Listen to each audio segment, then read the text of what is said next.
the final hours before sunrise, the city was already awake. Torches burned along the stone walls. Church bells tolled softly, not in alarm, but in routine, the sound of a world that believed itself safe. Inside narrow houses, families prepared for another ordinary day. Bakers kneaded dough. Guards checked rusted locks. Physicians sharpened tools meant more for bloodletting than healing. None of them knew that by nightfall, the city would be condemned, not by an enemy army, not by fire or siege, but by something far worse, by ignorance. This is a true medieval horror story, and it begins in the year 1348. Europe was already afraid. Rumors had traveled faster than armies ever could.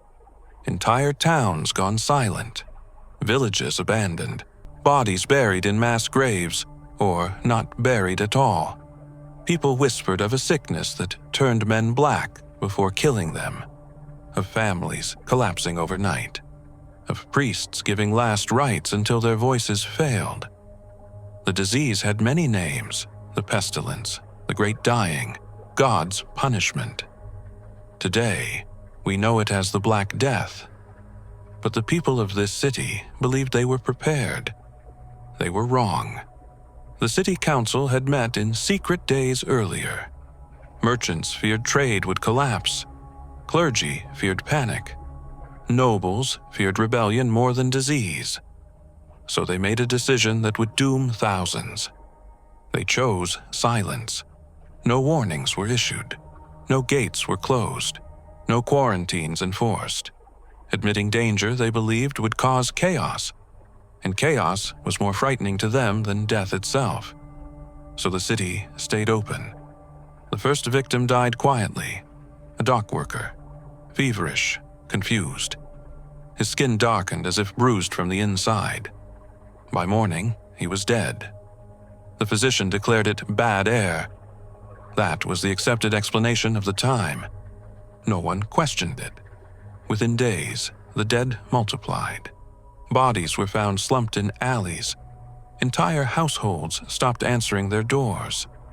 The smell came next, thick, sweet, unmistakable. Church bells no longer tolled for individual deaths. There were too many. Priests began refusing last rites, not out of cruelty, but fear. Medieval medicine had no answers. Doctors wore long robes and masks filled with herbs, believing pleasant smells could ward off death. They cut veins, drained blood, applied leeches. None of it worked. The sickness spread faster than prayers. Panic finally broke the silence. The council ordered the gates sealed, but too late. The disease was already inside every wall, every street, every breath.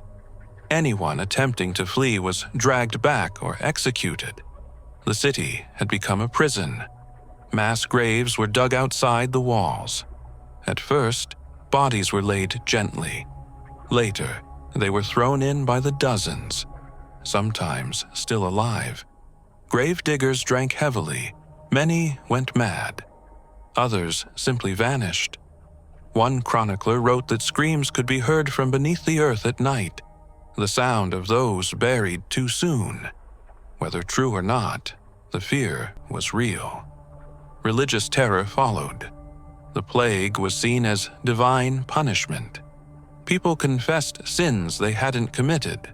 Processions filled the streets, barefoot men whipping themselves until blood soaked the stones.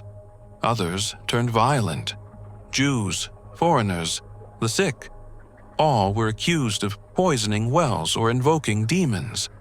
Entire communities were massacred in blind desperation. The plague did not care. It killed them all. By midsummer, the city was unrecognizable. Dogs fed on corpses. Fires burned constantly to cleanse the air. Houses were marked with symbols warning others to stay away, symbols that meant nothing anymore. No one trusted anyone. Not neighbors, not priests, not doctors. The city's rulers locked themselves away. records show food stockpiled behind guarded doors while the streets outside filled with the dying. Those guards would not survive the month. The sickness does not respect rank. One final account survives from a monk who refused to flee. He wrote of silence, a silence so complete it felt unnatural, of bells rusting from disuse, of wind moving through empty streets where thousands once lived. He wrote, "We feared invasion, famine, and war. We never imagined death would come without an enemy. By the time winter arrived, more than half the city was dead. No battle had been fought, no siege laid. The city had been destroyed by denial. Modern historians estimate that the Black Death killed up to 50% of Europe's population. Entire towns vanished. Family lines ended. Knowledge was lost forever. The medieval world never truly recovered. This is why medieval history is horror, not because of monsters or myths, but because ordinary people were trapped in a system that did not understand the danger until it was far too late.